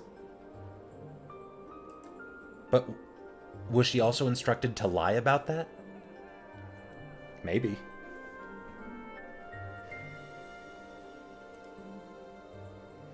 This strange cubic creature seems to be as much machine as it is organic. As you approach the thing, it silently stares at you with wide and blinking eyes. Its face hasn't the slightest trace of emotion on it. Come on, Chief. We're in a building full of some of the sexiest chits this side of the multiverse, and you're stopping to talk to Modrons? What can you tell me about them, Mort? Mort makes a noise of utter disgust. What's there to say? Annoying little clockwork pests. They're always working to impose law and order upon the multiverse. Not good, mind you, just law. Let's just forget about them and go chat up the ladies, eh? Ignore Mort. Greet the Modron. Its voice has a metallic reverberating quality to it, as if it were more a sound played out on some warped musical instrument than true speech. Your greeting is returned. There's a soft click as the creature blinks. An awkward silence hangs in the air between the two of you. Identify yourself to us. I'm not sure who I am. We would know why this is so. I don't know myself, I just can't remember. All things should have a name, all things should be identified. We find your answer unsatisfactory, but it shall have to suffice for the present. The creature pauses and blinks at you. We would identify ourselves as Modrons, quadrone type, winged variant to the subject. The subject is free to ask a question. What are you doing here? Our purpose here is observation. What are you observing? We are observing one of the establishment's staff. Who are you observing? As previously stated, we are observing one of the establishment's staff. Yes, but who exactly are you observing? The object of our scrutiny is named Delora. Why are you watching her? We have not been informed as to the specific purpose or purposes which resulted in our being given our present task. The command of our superior pentadrone is sufficient reason to perform said task. As such, the purpose or purposes are irrelevant to us. Do you know anything about Ravel Puzzlewell? We know nothing of any being or object possessing such an appellation. Okay, bye. Vivian?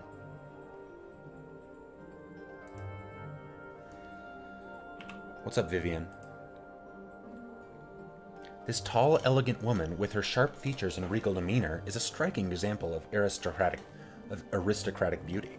Her clothes appear to be spun of silver thread, and a small phial dangles from her necklace. She's perfumed with an exotic, erotic scent that seems to draw you towards her. Smells erotic in here. She looks you over, arching an eyebrow with what you sense to be disdain.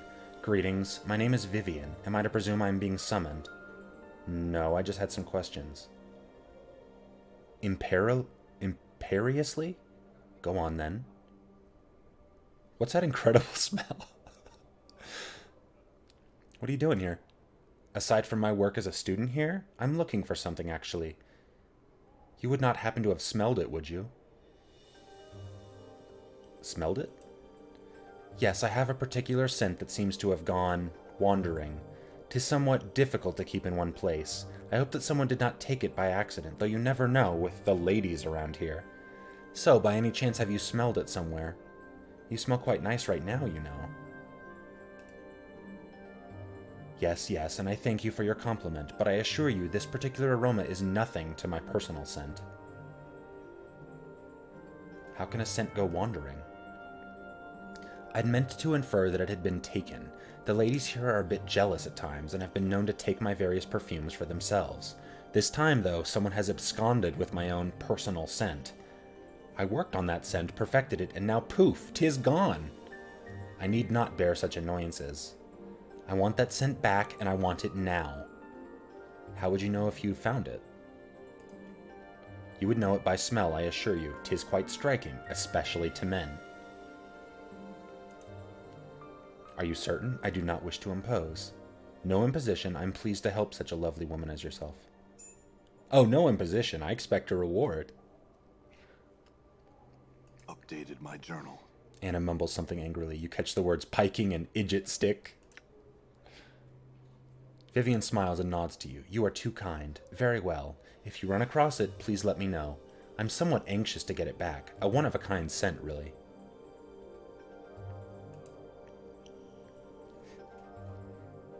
Do you know anything about Ravel Puzzlewell? Isn't she some historical figure? I can't quite recall. Who is she? A night hag from sigils past, I think. Updated my journal. I hope she stays in the past, then. Night hags are foul creatures, besmirching all femininity everywhere in the plains. That's some essentialism. You may wish to ask Eve. She knows all sorts of peculiar little tales. Is that how you say that? Eve, or is it Yves? Alright, so I'm looking for her smell. Before we go in these rooms, I guess, let's walk around.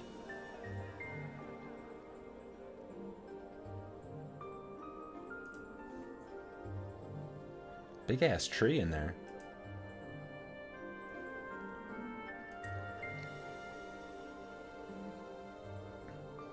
I really can't wait to start bursting into rooms. Ooh. No, she's a patron. Uh-oh. Okay, another patron.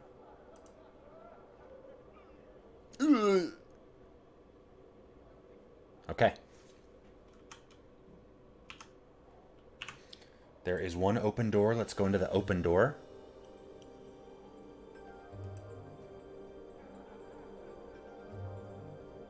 Kamaskzi Addertongue. What? Who closed that? Endure. I shall serve. What's up, Kamaskzi? Oh, Jesus, that's mean. The wild-looking tiefling girl meets your gaze with an angry scowl. Her tattooed body is practically naked, covered only by a narrow leather thong, a black cloth brassiere, and armored shoulder pads that appear to serve more as decoration rather than actual protection. Her spiked hair, as well as the thin fur that covers her goat-like legs, is brassy white, and numerous silver rings dangle from her ears, nostrils, lips, and brow. She wears a leather collar around her throat with the inscription, Kamaskzi Addertongue. And just what are you looking at, you banged-up sod? My friend thought you were attractive, but whoa, was he ever horribly mistaken? She sneers at Mort, then looks below him, where a body would normally be. Sharp tongue for a stemless deader. That's enough, you two. Sure, Chief, whatever. What a witch, huh? Mort humps, then waggles his eyebrows. I like that. I'm sure you do, Mort, but I need to talk to her. The tiefling rolls her eyes. And what makes you think I care? Why don't you lick my backside? My tongue's not wide enough, and I don't like hair in my mouth. Well, you seem to like the taste of offal in your mouth, you dung-breathed cretin. This is something I've been meaning to do. Offal. The entrails and internal organs of an animal used as food. God damn. Only because it's like kissing you, you mangy stinkpot. Kiss me? I'd rather kiss a bloody mass of phlegm than lay my lips on you. No thanks. Don't thank me. Thank the powers someone actually wants to kiss you. Kamasi looks at a loss for something to say. For an instant, a smile threatens to crack the grimacing mask of her face. Then she becomes more of a basilisk than ever. All right, what do you want of me?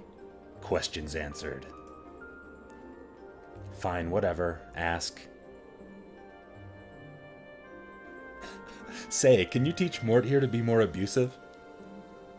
Now, that's an unusual request. I don't know, it seems pretty foul-mouthed already. That's he seems pretty foul-mouthed. Kamaskzi bladder dung, you scruffy goat-gammed harlot. You wish you had legs like mine, you pitiful wretch of a bone box. I can walk, run, dance. What do? Bob around wishing you had a pair, goats or otherwise? The two of them lay into one another, exchanging barbed, blistering insults and clashing with razor-edged tongues. At last, the two stop their bickering and eerie silence settles over them as they eye one another hatefully. Finally, the tiefling makes a grudging admission to Mort. You're not bad, really. Not bad at all. Better than you, perhaps? Eh? Eh? Don't push it, Skull. New taunts, all right. I won't, tiefling. I will admit I might have learned a thing or two, though. Good thinking, Chief. Sure thing, Mort. So, was that all you wanted? I'm not spending any more time near you than I have to. I'm trying to find Vivian's scent. Do you know where it might be?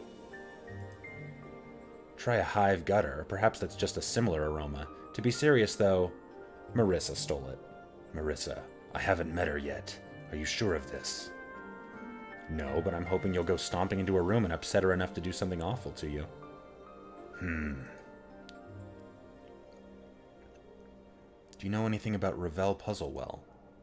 What would I know about her? I look like a scholar or something to you? Go ask someone more learned, or Eve. She'll probably have at least one story about her in that pile of tales she carries about in her bone box. Oh, and squat on a halberd while you're at it. Just quick insult. Well, that was worthwhile-ish. Meandering arse?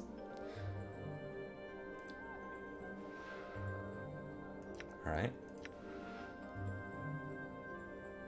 Let's pick everybody and go here.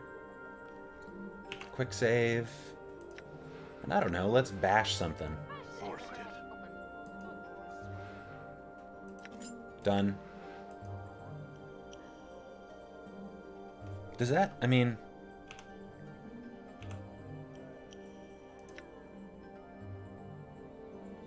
Neutral good.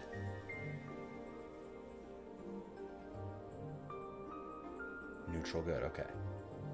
Oh wow, about to level up. Anything else in here? Okay. Might as well close your door. Can I not? Oh well. I guess all open doors I'll have gone in.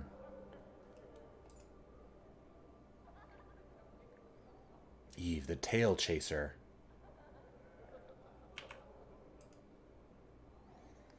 This fetching young woman has a faraway look in her soft sea green eyes. Greetings. Greetings, I am Eve, the tail chaser. What a coincidence! I too chase tails. Have you come to trade tails? I'd like to trade tales. I would like that very much, yes.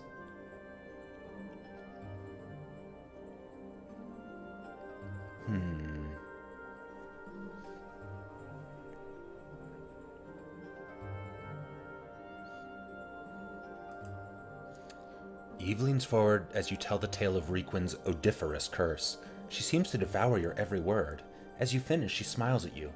I shall remember this tale, and now I have one for you, the Gilded Tale. Upon the plain of Isgard is the Gilded Hall, where those sensates that seek the pleasure of gullet and loin can be found. They indulge these passions in earnest, never realizing that the doors of the hall never open, and that there's no clear path back to the civic fest hall. They are the unwanted sensates, the ones that do not truly believe in the faction, but instead seek only pleasure for pleasure's sake.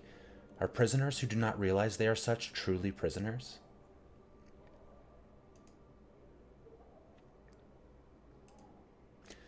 Eve leans forward as you tell the tale of a hidden nation of undead, ruled by a corpse who hasn't spoken in 1,000 years.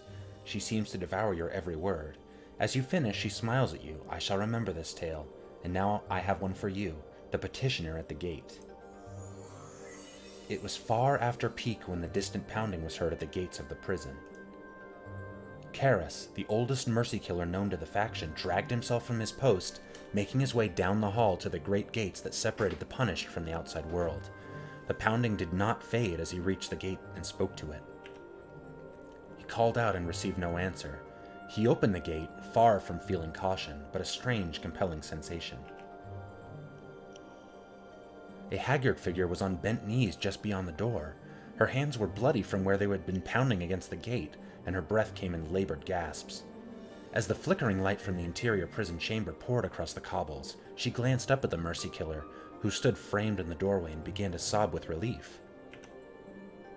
He felt himself mirrored in all but his gender as he stared at the woman, and he was stirred by her presence. Karis found himself unsure of what to say, so he simply waited for the woman to provide an explanation. She did. It was a simple statement, but of utmost importance, and it made Karis, whose knees ached painfully with every movement, bend down and help the woman to her feet. He brought her in from the outside, guiding her gently into the passage beyond. She had said that an injustice had been done, and that was all that Karis needed to hear. In the end, it came to pass that she could not fulfill her duty as a Fury, for a man guilty of a blood crime had died unpunished. She begged Karis and the mercy killers for aid, and so they executed her. She had failed in her charge. I mean, this isn't like I don't lose these tales if I tell her, right?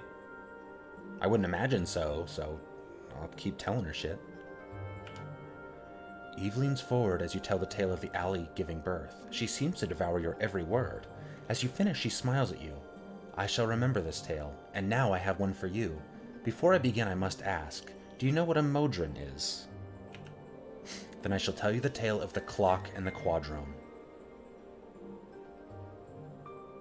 Right, I wouldn't think so. There's a game that came out on Steam, where you literally, like, hear stories as you wander around the United States. You're just like this skeleton. I think I have it installed. Well, I have too many games installed to really be doing this. Story about my uncle, no. Anyway, you hear stories from people, and then as you get more stories, you use those stories as currency to, like, buy things. It's interesting, and that's why, since this does seem a sort of like trading transaction thing, I'd ask, because I'd hate to lose them. I don't think in that game you lose them either, but just a thought. Yeah. I don't think the game's gotten very positive reviews, because it's kind of meandering and unbalanced and slow, or something. Like, the pace is kind of funky. And I don't know, people tend to not like to just read a bunch of shit, I guess, but I don't know, it made me think of this. So they got a lot of different writers to write little stories for the game too, so okay, yeah, it doesn't seem that way. I guess I'm just thinking, like, if I ever find anybody else to trade stories, like, will I not have these stories or something somehow? But I don't see why I wouldn't, again. Like, I think the game would say something like, you've already told these stories. Or, like, I'll talk to someone who's also talking to Eve. Alright, I need to find out what that game is called. Skeleton Story Game Writers. It's not Mr. Bones. Here it is, wait. Where the Water Tastes Like Wine is what the game's called.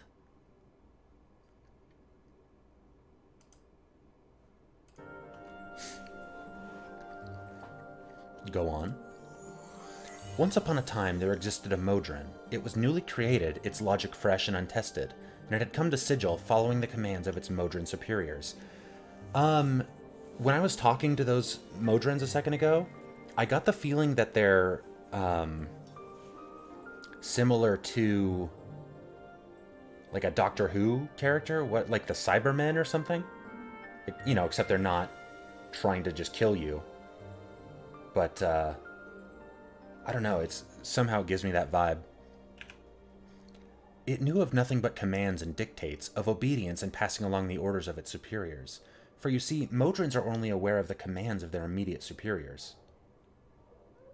Right, yeah, I don't know much about Modrons, I just kind of just learned about their existence, but they're like solely logical. They have no grasp of a higher authority until this one. One day it came upon a small shop, within which there was a small clock that could no longer tell time. It was cracked along the edges, the wheels of its hands broken. The Modron immediately set itself to work at getting the parts to fix the broken clock. It made a new wooden housing for the clock's parts, replaced the bent springs, carefully filed and oiled the clockwork machinery, and carved new hands from the sparse metal available to it. The newly repaired clock's precise ticking reminded it of the great gears of Mechanus, and it comforted it as much as anything may comfort a Modron. I'd imagine Mechanus is the plane that they're from, like the super logical plane, or the law plane or something. And what the Modron never came to understand was that it truly loved this clock that it had worked on, and for reasons it could not explain, elected to remain in Sigil and be with the clock for the rest of its years. Yep, lawful neutral, wow.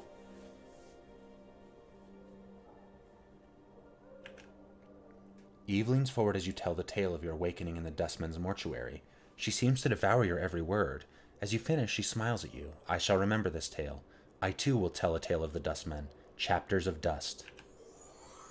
There are chapters in the Dead Book, the massive tome which the Dustmen keep that records the passing of all that lives in the eternal boundary. In this book, there are chapters that are naught but dust, and it is believed that the names therein are lost souls who cannot die, but must suffer life eternally until history itself dies and grants them release. Jesus. Ask one of your companions. Mort, do you have a story? Me? Why do I have to tell a story? Just tell a story, Mort. Fine, fine. An elderly man was sitting alone on a dark path, right? He wasn't certain of which direction to go, and he'd forgotten both where he was traveling to and who he was. He'd sat down for a moment to rest his weary legs, and suddenly looked up to see an elderly woman before him. She grinned toothlessly with a cackle, spoke, "Now your third wish, what will it be?" This sounds familiar. Third wish? The man was baffled. How can it be a third wish if he hadn't had a first and a second wish?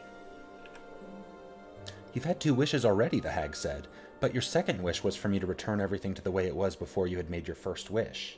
That's why you remember nothing, because everything is the way it was before you made any wishes. She cackled at the poor Burke. So it is that you have one wish left. All right, said the man. I don't believe this, but there's no harm in wishing. I wish to know who I am. Funny, said the old woman as she granted his wish and disappeared forever. That was your first wish. An interesting tale, Mort, and now I've one for you and your companion, the Fiend's Game. Okay, I get the feeling that that story is the Nameless One's story, right? Because didn't he have, he remembered something earlier about... Yeah, exactly, right?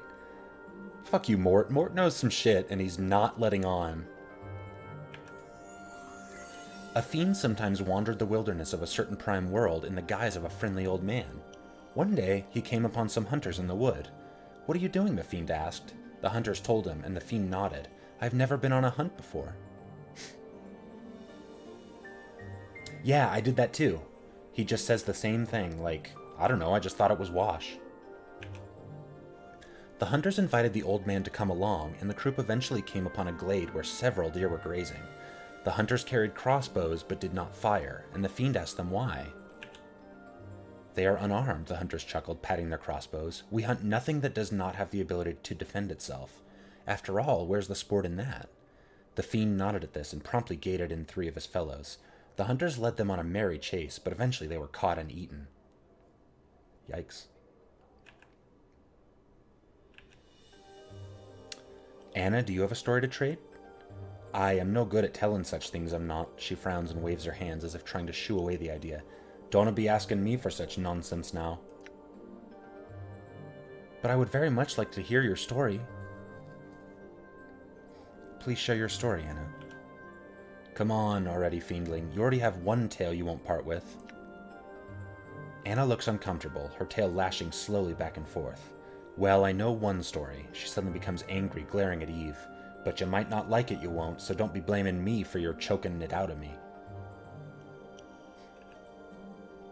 Anna scowls, then finally relents with an exasperated sigh. I heard a story when I was a wee lass. This Burke's walking home real late, near Antipeak, and passes an old toothless crone on a dark and otherwise empty street. Where you going? She asks him. Home to me wife and Kip, he says. Near the slags, she asks him. Sure enough, he says. So she asks him a favor, to take a box she's got to Debtor's Pit and give it to a woman there. Now this Burke's a real sap, too. Real sap, too nice to say no, despite the fact that he's sure something's not quite right about this old crone, and agrees. But what's the woman's name? He asks. Where does she live? Where should I look for her if she's not by the Debtor's Pit? The woman hands him the box, a wooden thing wrapped in colored cloth, and tells him to just go on and she'll be there. Finally, she warns him, and whatever you does, do not open the box. So he takes it home with him and hides it in the rafters, thinking he'll bring it by Debtor's Pit when it's light out. His wife, though, seeing him hide in the box, gets right jealous, thinking it's a gift for a lover or something, and opens it up as soon as he's not looking. Well, turns out the box was full of gouged out eyes and severed male members with the hair still on them. Her scream brought the Burke running. He remembered what the crone said, got right scared, and wrapped the box back up. He went on straight away to Debtor's Pit, and sure enough there was another old hag waiting there for him. He hands her the box and she says to him, "This box has been opened and looked into." The poor Burke tries to deny it, but she gets this dreadful look on her face. "You've done something horrible," she tells him, then disappears. That done, he hurries back to his Kip. He's feeling ill when he gets back, and takes to bed. His wife bitterly regretted opening the box and all, but it was too late. The next day he died of a rotten disease, and the first things to go was his eyes and stem. His stem? That was a wonderful tale, Anna. You should never hesitate to share it. Now I've one for you and your companion. The Parched Land. Once, a large village was struck by a terrible drought. A farmer journeyed to the worshipping stone, and again implored it as to the cause of the drought. He asked the stone why it did nothing when the fiends were parched and dying, why the animals and the people suffered while the stone did nothing. "Have we not given enough offerings?" the farmer asked, begging almost upon his hands and knees. But the stone did not respond. It merely sat and cast its shadow. Weird.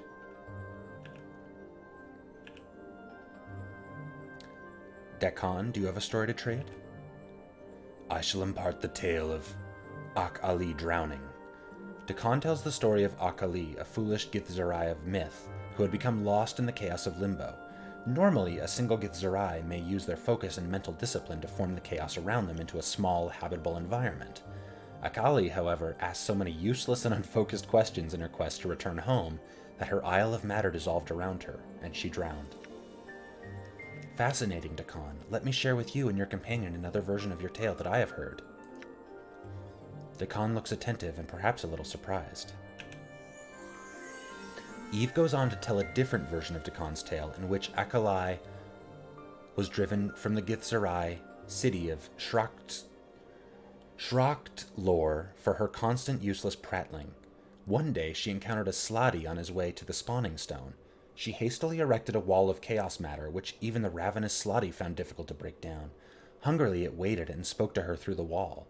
She asked it questions, and as she became more absorbed in her pointless queries and the Slotty's answers, her own wall decayed and collapsed upon her, and thus she drowned in the matter of limbo.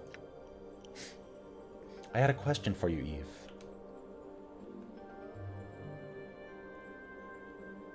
Why are you called the Tail Chaser? Once upon a time, a girl came to an oracle who was rumored to know many things and asked of it a boon. Her life was in need of direction, so she asked this oracle as to what would give her purpose. Now the oracle was not evil, but it was vague and tended towards drink, which caused it to be obscure in many matters of judgment and focus.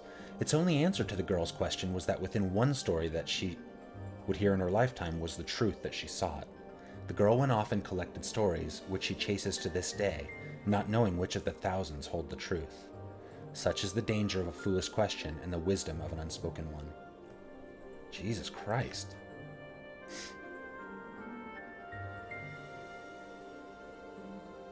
Is your mother named Vanna? Yes, but she and I no longer speak, just as I shall speak no more of her. All right.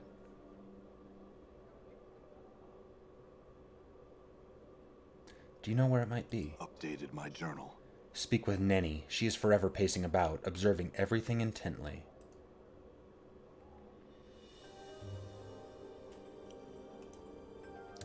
The tale of Ravel Puzzlewell, frightener of children, begins and ends with a question. What can change the nature of a man? Many were the times she posed this riddle to those who approached her, those who sought to glean from her the strange magics that she alone seemed to possess. All attempted to answer her query, but to no avail, and they found the price of their wrong answer to be some horrible fate, always more terrible than the last victim's. To recount their various torments would be to speak of things that nightmares are woven from. The tale strikes me in this way. Ravel herself knew not the answer to this question, but she lusted for such an answer. Only the why of the matter remained in question. Why did the nature of a man matter to one of the Grey Sisters, especially to one of such power as Ravel? It is said that she put the question to the Lady of Pain, not directly, but shouted it to Sigil itself, daring for the lady to answer. When no reply was forthcoming, she wove terrible magics that threatened to open the cage and let the fury of the plains roll in like a wave. She received no answer other than banishment. To this day, no one knows the answer to Ravel's question, and now there is no one to petition, for Ravel herself is gone, lost to the plains. Updated my journal. Wait, there is more. Though my tale ends with Ravel's demise, there are some that claim the hag still lives. There is a silent prostitute here who once talked of such things, but she speaks no longer. If she would speak to you, she might tell you more of Ravel. What else can you tell me of this silent prostitute? My journal. Echo? Eve frowns, thinking. I once heard a tale of a girl who knew the word that, if spoken, would undo the multiverse. Perhaps this is Echo. Ask Delora, though. I understand that she sometimes meets with one who knew Echo before she stopped speaking. I feel stronger. Hell yeah.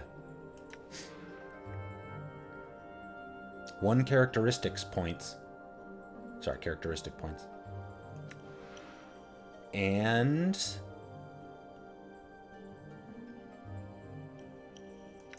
is that good? Wisdom?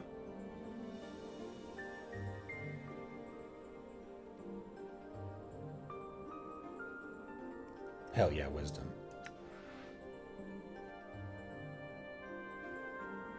Good. I need to get a little wiser. Need to be a wise guy. All right. I'm gonna ask Delora about Echo before I forget. Well, fuck. Delora? Oh, there's Delora. Okay, good. Delora's cold, steely eyes flicker over you briefly as you approach. Greetings. In what manner may I serve you?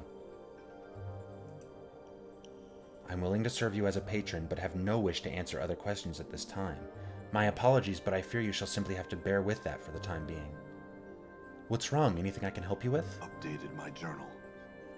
Once more you're struck by the pale smoothness of skin, the cold depths of her silvery eyes. No, I fear not. My troubles are a matter of the heart. In time, I think all things shall be resolved. Certain? No, I am not. My first love, Merriman, possesses still the keys to my heart. So long as he has them, I shan't be free to love another. This is the cause of my melancholy. Why don't you seek him out? Speak with him. I may not leave this place. The reasons why are deeply personal and not to be shared with strangers, even ones who might bestow a kindness upon me. But suffice to say that I cannot seek out Merriman myself. Updated my journal. Delora nods, the slightest hint of a smile appearing on her lips. She bows her head. Were you to find and speak with Merriman, I would be most grateful. He is a member of the Society of Sensation, so you may wish to ask for him at the Civic Fest Hall. All right. Quest gained. But before I start questing, find the Night Hag, speak to 10 students, remove Requin's curse, some bald man, Vivian's scent, and keys to Delora's heart. Oh, Karina. All right. Even with the late start, I've just passed a couple hours of streaming, and so I'm probably going to end the stream for now. But I will be back streaming more Tuesday at 3 p.m. Pacific. I know this game is incredible. And this area alone is just so awesome. So much goddamn writing. If you want to follow me on Twitter, that's probably the only social network I'm on really right now. I'm Darin is Awesome on there. You can find archives of my streams at youtube.com/Darin is Awesome. And yeah, I'll be back playing this game some more starting this Tuesday, coming up at 3 p.m. Pacific again. Thanks so much, everybody, for watching, and I can't wait to play some more of this. Streaming really helps me, like, pace myself as I get through it, and, you know, I do tons of reading, so 2 hours is good so I don't, like, blow my throat out, though I feel pretty good for having read almost this entire couple hours. Okay, that's it. Bye, Jess Grant, bye, Ralph, and bye to anybody else that's watching out there. Thanks to everybody that stopped by, and I'll look forward to seeing you all again soon. Say bye, Atlas. I know you're hungry, but you gotta wave bye. Say bye, Atlas. Just doesn't even care. Bye, Lou.